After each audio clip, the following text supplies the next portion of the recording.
नमस्कार माझ्या यूट्यूब फॅमिलीला. मी आहे ना आज सोयाबीनचे पराठे बनवणार आहे. त्यासाठी आहे ना मी एक पाकिट म्हणजे नाही का थोडं असं मी फोडून घेतलेलं आहे. हे एक पाकिट होतं, मी असे 4 पाकिट घेतलेले किंवा एक बाउल म्हणलं तरी चालेल नाही का. एक बाउल सोयाबीन घेतलेलं आहे मी. त्यासाठी साहित्य मी घेतलेलं आहे बघा. लसूण घेतलेलं आहे, हिरवी मिरची घेतलेली आहे, कोथिंबीर घेतलेली आहे, अद्रक घेतलेलं आहे आणि ही थोडासा मसाला घेतलेला आहे. आपला घरचा मसाला घेतलेला आहे. हा एक हळदीचा चमचा मसाला घेतलेला आहे आणि लाल मिरची पावडर पण एक हळदीचा चमचाच घेतलेला आहे आणि ही धना पावडर आहे थोडी ह्याच्यापेक्षा जास्त घेतलेली आहे आणि हळद घेतलेली आहे, चवीपुरतं मीठ घेतलेलं आहे मी. आता हे साहित्य आहे ना, पहिलं मी सोयाबीन आहे ना उकळवून घेणार आहे. थोडंसं थोडेसे आहे ना आपण ह्या पाण्यात हळद टाकून घेऊया. आपण मीठ टाकून घेऊया ह्याच्यात.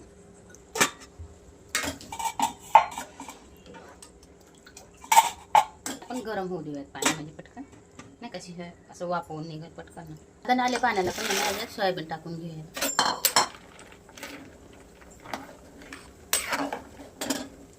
ना चांगली उकळी आलेली आहे. आता आपण आहे ना गॅस बंद करूयात आणि गार करून घेऊयात ह्याला सोयाबीनला. चाळणीत आहे ना मी गार करायसाठी काढून घेणार आहे बाजूला नाही का, असं म्हणजे गार मला पिळता येईल व्यवस्थित, पाणी काढता येईल त्याच्यातलं नाही का. ही हिरवी मिरची, अद्रक, लसूण हे ना कुटून घेणार आहे आपण. तुम्ही आहे ना बारीक चिरून टाकलं तरी चालेल अद्रक, पण कुटून टाकलेलं जर थोडं अजून भारी वाटते नाही का. पहिला आपण हे अद्रक लसूण कुटून घेऊया.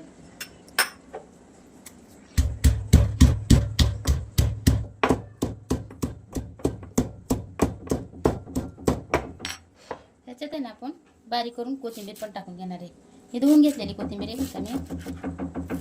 कुठली वस्तू आहे ना आपण जेव्हा बाजारातून आणतो ना तर धुवून घ्यायची. कोथिंबीर असू दे, कुठल्या भाज्या असू दे, कारण बाजारात नसतं व्यवस्थित नाही का, कुठं पडलेलं असतं.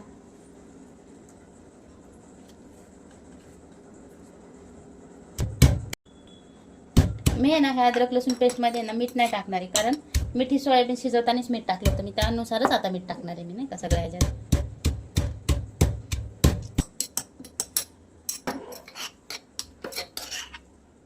असं आपण बाजूला काढून घेऊया. थोडं थोडं करून पाणी काढून घेऊया. पाणी नाही टाकायचं, कारण पाणी टाकून धुवून घेतलं त्याचं मीठ निघून जाईन. आपण मिठात शिजवलेलं आहे. पाणी फक्त घट्ट नाही का काढून घ्यायचं ह्यातलं पाणी व्यवस्थित सगळं.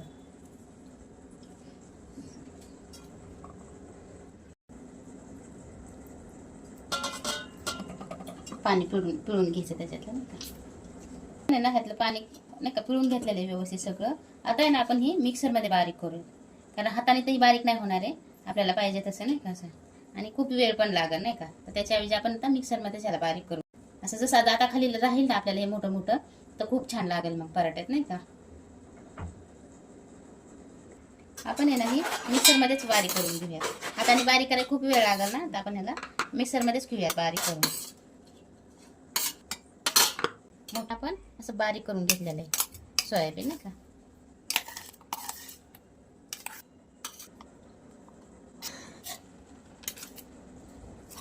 हे असं आहे ना लय बारीक पण नाही आणि लय मोठं पण नाही ठेवायचं. असं नाही का दाताखाली लागलं पाहिजे आपल्याला मस्त असं नाही का. जसं चिकनचा खिमा बनवतो का तसं सोयाबीन खिमा आपण बनवून घेतलेला आहे. आता आपण ह्याला ना परतून घेऊयात मस्त. ओके. आपण आहे ना थोडंसं तेल टाकून घेणार आहे ह्याच्यात कढईत. असं म्हणजे आपल्याला सोयाबीन फक्त थोडीशी परतवून घेणार आहे मी नाही का. हे मसाले टाकून एकजीव करून घेणार आहे फक्त. आपण आहे ना थोडीशी मोहरी टाकून घेणार आहे ह्याच्यात. पण आहे ना ह्याच्यात अद्रक लसूण कुटून घेतलेलं आहे ना पेस्ट टाकून घेऊया.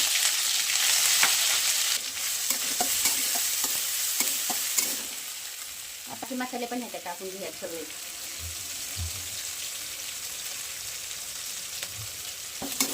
मीठ मी आताच नाही टाकणार आहे, मी मीठ नंतर टाकणार आहे, कारण मिठात शिजवून घेतल्यामुळे मी जरा देतानीच मीठावर नाही काही करणार आहे वापरणार आहे. तर हे मसाले मी ह्याच्यात टाकून घेतलेले. आपण आहे ना ही सोयाबीन आहे ना बारीक केलेली टाकून घेऊया ह्याच्यात.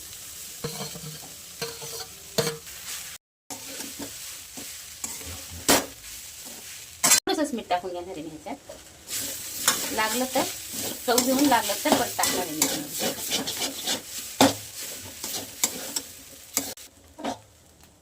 आपण आहे ना हे हे आहे ना आपण आता किंवा सारण आपण यांना गार करून घेऊयात मस्त. सुवास खूप छान येतोय आई. मस्त येतोय ना. हो. पराठे पण मस्त होतात बघा याचे. आपण आहे ना गार करून घेऊयात अगोदर.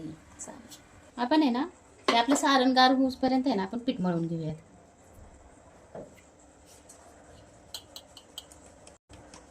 मी ज्यात सोयाबीन काढली होती ना त्याच ताटात पीठ मळून घेते. आता ताट काय धुवत नाही कारण स्वच्छच आहे ना ताट ते.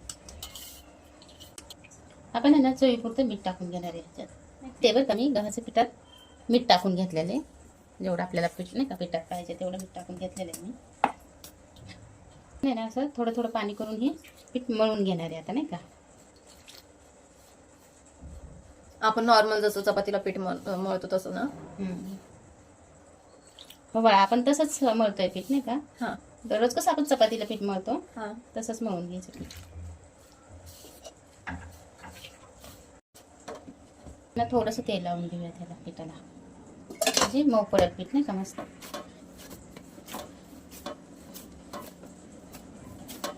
पराठ्यासाठी चपाती सारखंच पीठ मळून घेतलेलं आहे त्यात काहीच वेगळं नाही मळवायला.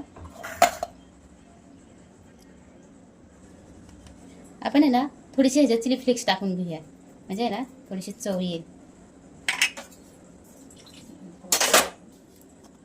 आता ह्याच्यात मी कोथिंबीर ही सगळं वाटून घेतलेलं आहे म्हणजे मी आता काय वरून टाकत नाही ह्याच्यात काय नाही का असं.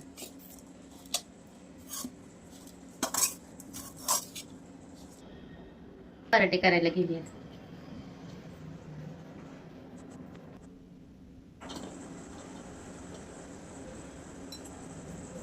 जसं पुरण भरायला करतो ना आपण वाटी तशी बनवून घ्यायची वाटीची.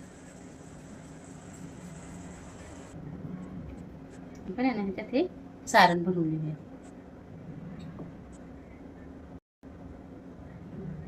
भरपूर भरायचं म्हणजे काय होतं चव येते मग नाही का.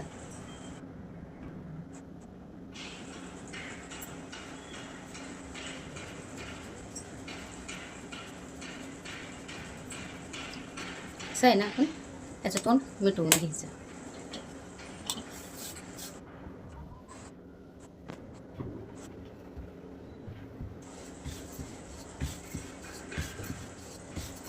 ह्याला जरा सावकाशच लाटायचं कारण हे फुटण्याची शक्यता असते नाही का. आपण भरलेलं आहे ना त्याच्यामुळं फुटू शकतं हे पराठा आपला. त्याच्यामुळं आपण आहे ना सावकाशच असं कडकडीने लाटून घ्यायचं.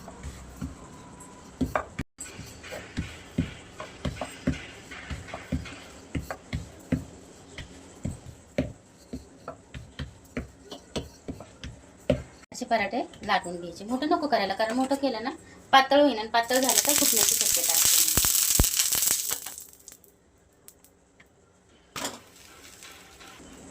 जास्त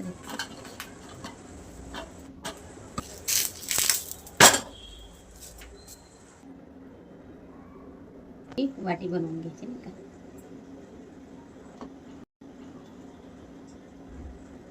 मी भरपूर भरले बरं का ते स्टफिंग कारण की जितकं भरपूर म्हणजे जास्त भरल ना तितकी चव लागते नाही का.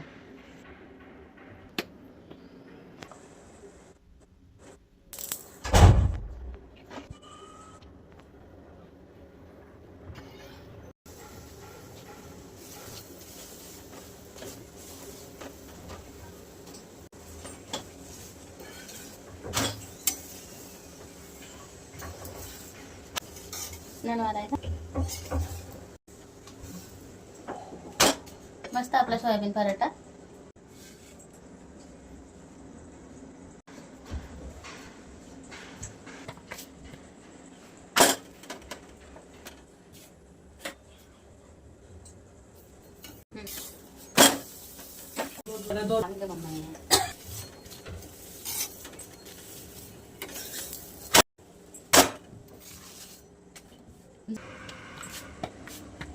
हेच आणलं बघा.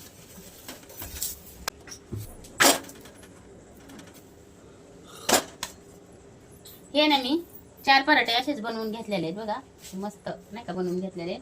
असे बाकीचे पण एवढे करून घेणार आहे मी. बाकीचे पण मी पूर्ण केलेले आज दाखवत नाही कारण व्हिडिओ पण खूप मोठी होती ना त्याच्यासाठी मग मी इथंच कट करते. पण तुम्ही पराठे जेव्हा बनवताल तेव्हा जसं मी बनवलंय का असं बनवून घ्या तुम्ही. खूप छान होतात बघा सोयाबीन पराठे नाही का. त्याच्यामध्ये स्टफिंग पण मस्त जसं पूर्णाचं आहे का असं मस्त बसले बघा. आता भासतंय मला नाही आई नको हे मस्त वाटतंय का है ना. असं मस्त बनवून घ्यायचे पराठे. मस्त होतात बघा असे पराठे बनवल्यावर. आता मी इथंच व्हिडिओ नाही का बंद करते आणि बाकीचे करून घेते मी असेच पराठे. मस्त असे फुले फुले पराठे झालेले आहेत. खूप छान आहेत बघा. चवीला पण छान होतात बघा. एकदा करून बघा तुम्ही असे. मी जसं बनवले तसं करून असलं आपलं हे असं आहे ना आपला पराठा तयार आहे. हे आपला नाश्ता तयार आहे असा. आई मी आता खाऊन बघितलं, खूप छान झालंय, खूपच छान झालंय. खूपच छान ना. खूप छान होतच आहे बाळा. हा फक्त जसं मी केलं हा. ना तसं करून बघा तुम्ही एकदा. म्हणजे युट्यूब फॅमिलीला मी सांगते असं नाही का की तुम्ही करून बघा आणि खाऊन बघा हा आणि मला कमेंट करून सांगा तुम्ही की